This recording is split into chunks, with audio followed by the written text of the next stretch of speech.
The Stoics, an ancient school of philosophy, believed that true strength lies not in conquering external forces, but in mastering our own emotions.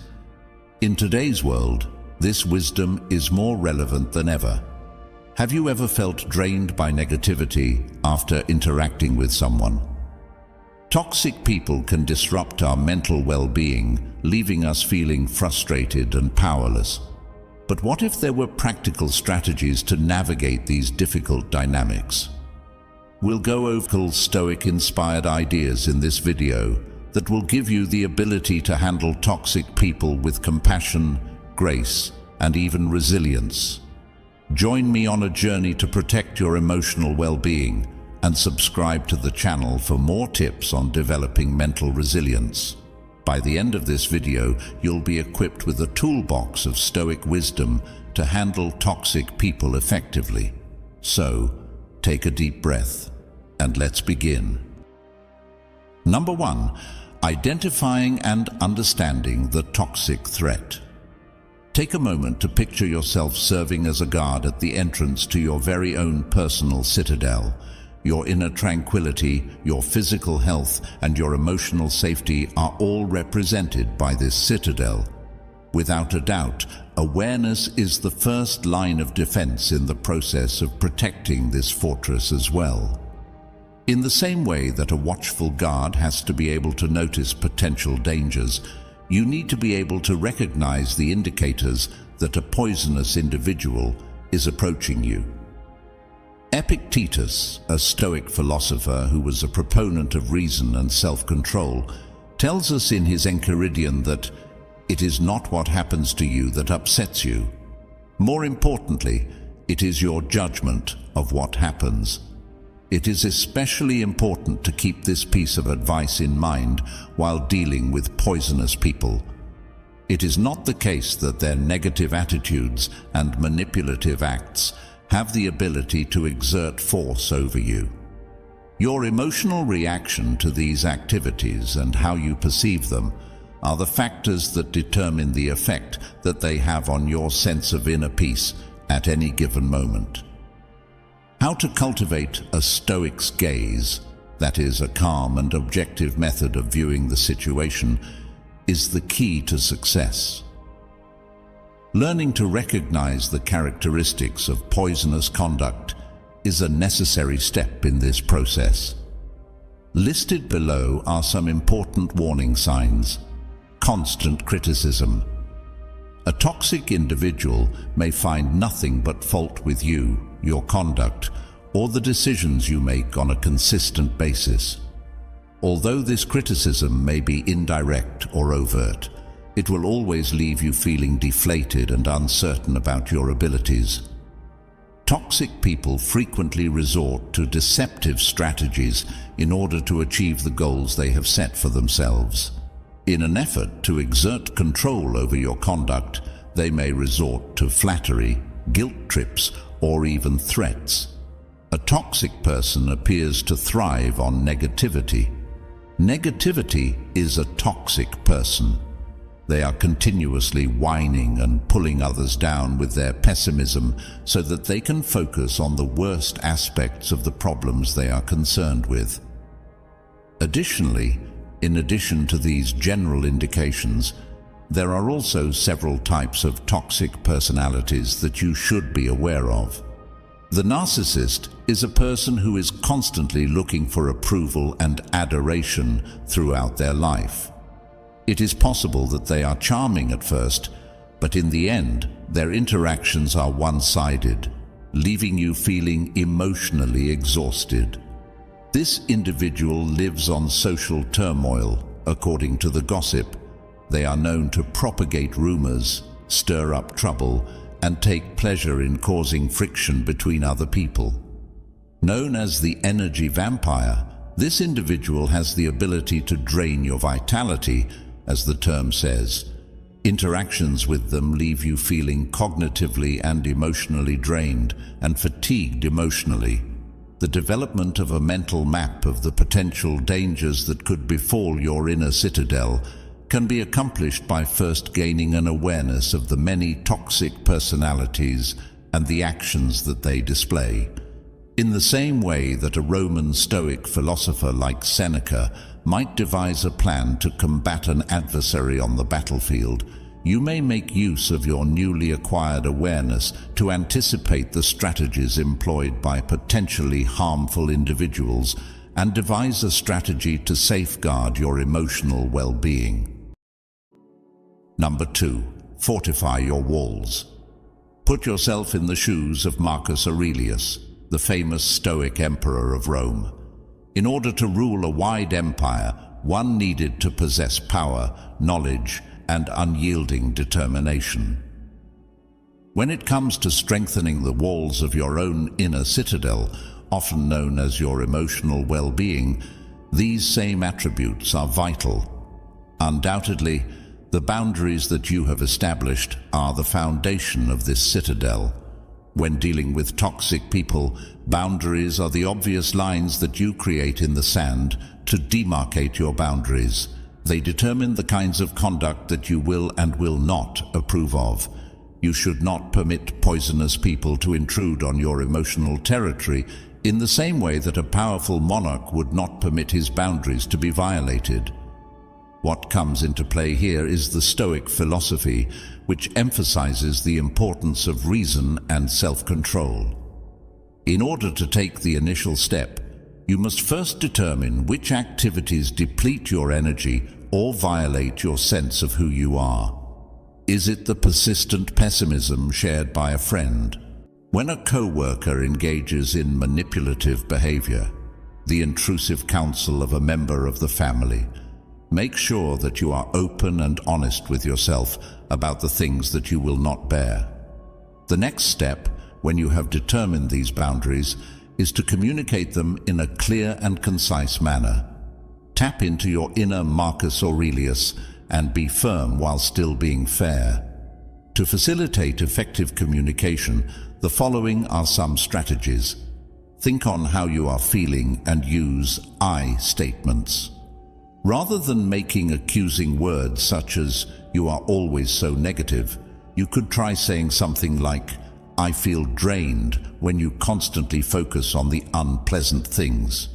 Be as specific as possible. Take care not to leave any chance for misunderstanding.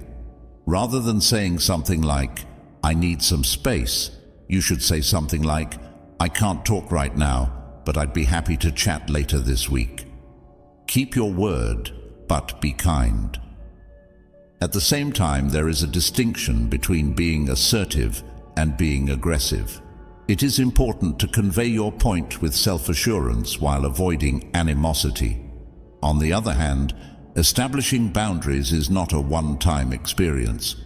When it comes to enforcing your boundaries, you need to be hard and consistent, just like a Stoic ruler who is always on guard against barbarian invasions. A wall that is unstable is simple to dismantle. In the event that a toxic individual disregards your limits, you should remind them in a calm manner of the line that has been established. It may even be necessary for you to restrict your interaction with the person or completely withdraw from the situation. Keep in mind that establishing limits is not about punishing someone.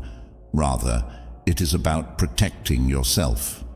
Envy, a vice that frequently serves as a source of poisonous talk, was vigorously avoided by the Stoics. Through the establishment of boundaries, you are not engaging in selfish behavior. Rather, you are merely safeguarding your emotional well-being and establishing the space that is necessary for you to build inner peace. Within the context of your Stoic path toward a life of peace, a strong citadel that is characterized by boundaries that are clearly defined and well defended is an essential component. Number 3. Become uninteresting to the emotional barbarian. Take into consideration a ferocious emotional barbarian who is driven by pessimism and is looking for a dramatic conflict. There are certain poisonous persons who act in this manner. They rely on attention, on your emotional response, and their negativity thrives on that. In the hopes of eliciting a response, a glimmer of fury or hurt that will fuel their fire, They constantly poke and poke with insults. The Stoic ideals of emotional regulation and indifference to external stimuli served as the inspiration for the grey rock method, which comes into its own as a strong instrument in this context. Paul Friedman, a therapist, created a technique known as the grey rock method. It is a strategy that involves being emotionally less receptive. It is not about fully shutting down. Rather, it is about providing the emotional equivalent of a smooth grey rock, a surface that is neutral and unyielding, and which does not provide any handholds for the negative to cling to. In order to further dissect this approach, let us draw upon the sage advice of Seneca, a great Roman Stoic philosopher. Seneca tells us that true happiness resides in enjoying the present without anxious dependence upon the future. This is a reminder that we should starve ourselves of the need for attention. People who are toxic most of the time seek attention, whether it be positive or negative. With the grey rock method, you are preventing them from experiencing the emotional response that they are looking for. In the midst of the storm that they are attempting to generate, you become uninteresting and just like a dull rock. Responses that are neutral serve as your armor. The grey rock method entails reacting to negative statements with statements that are neutral and true on purpose. It is important to refrain from becoming involved in emotional disputes or justifications.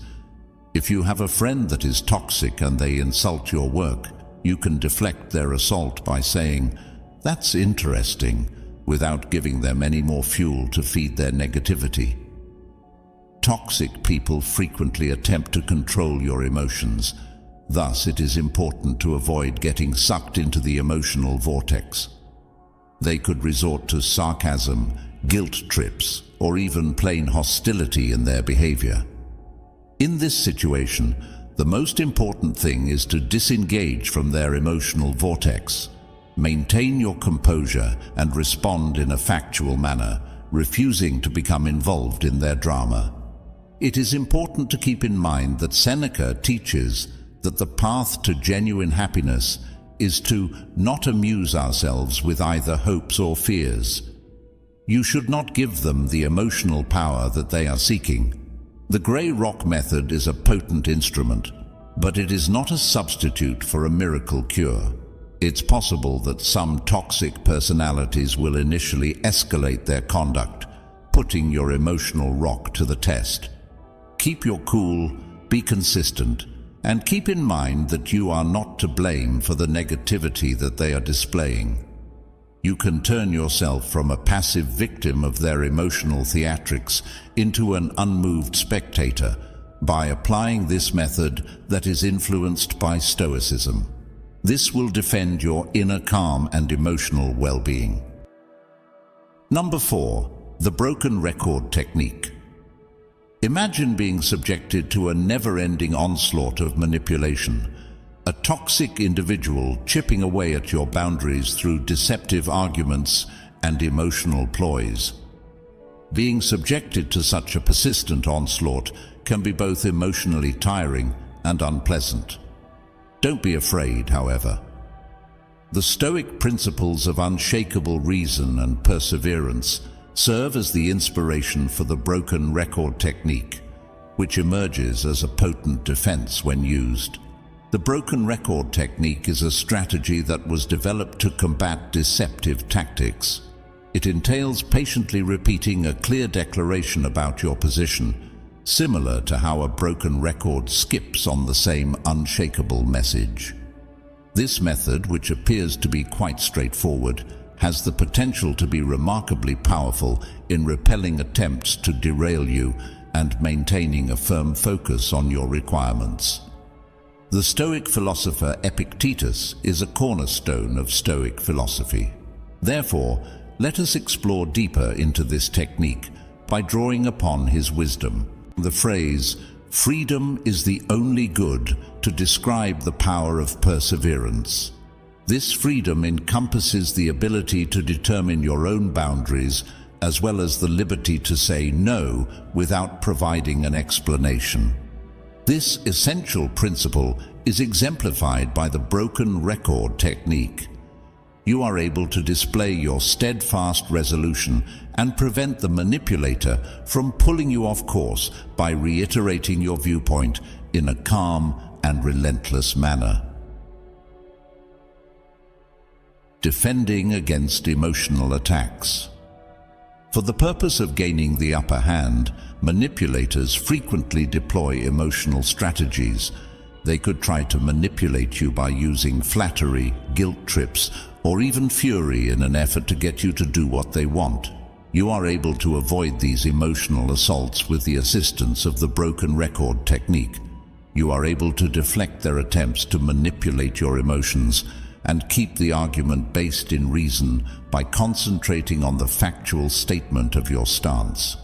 The consistent repetition of your position can be very disconcerting to a manipulator. This is because repetition is considered to be a form of defense. The flow of their conversation is disrupted, they are thrown off balance, and the hollowness of their arguments is brought to light. Imagine a wave crashing on a rock that is very strong. The rock does not move at all, while the wave ultimately disappears. Contrary to popular belief, the broken record technique does not involve confrontation. Maintaining a firm focus on your stance while enforcing your boundaries in a calm manner is something that is important. Keep in mind that Stoicism places a strong emphasis on reason and logic as the guiding principles for managing the problems that life presents. Through the utilization of this method, you give yourself the ability to resist exploitation and safeguard your inner peace with unyielding determination. Number 5. Don't take the bait. Imagine a skilled angler who is casting a line that is baited with negative thoughts in the hopes of catching you in a whirlpool of all kinds of emotional drama. They dangle provocations, insults, or guilt trips in the hopes of eliciting a reaction that will fuel their drama and feed their negativity. This is the strategy that many toxic people do. However, the Stoic philosophy provides a great defense, which is indifference. This is not the same thing as apathy. Rather, it refers to the state of being emotionally detached from something. The Stoics, especially particularly philosophers such as Epictetus, made a distinction between apathy and indifference. In their opinion, apathy was a state that characterized a lack of concern and a state of listlessness. The concept of indifference, on the other hand, refers to a disconnection from the unpleasant feelings and judgments that distort our own reason. When it comes to dealing with toxic people, this distinction is really important. The following is an explanation of how Stoic indifference can assist you in avoiding going for the drama bait. Be aware of the strategy. The first stage is to be aware of the strategy. Become familiar with the telltale signals that a toxic individual is attempting to lure you in. What exactly is it? Is it a caustic remark, a veiled insult, or a guilt trip that is camouflaged as a proposal? By the time you have identified the strategy, you have, to a certain extent, rendered it ineffective. The bait is intended to elicit a response, such as wrath, annoyance, or defensiveness, and it is important to detach yourself from the emotional hook. Stoic indifference, on the other hand, is a choice that allows you to avoid becoming emotionally tied to the negative aspects of the situation.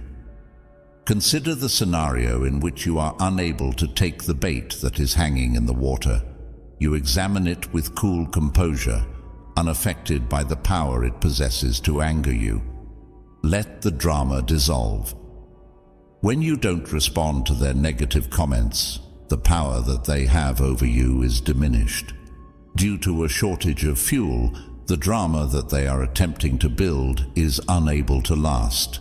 In the absence of a response, their scathing remarks remain suspended in the air, eventually losing their power.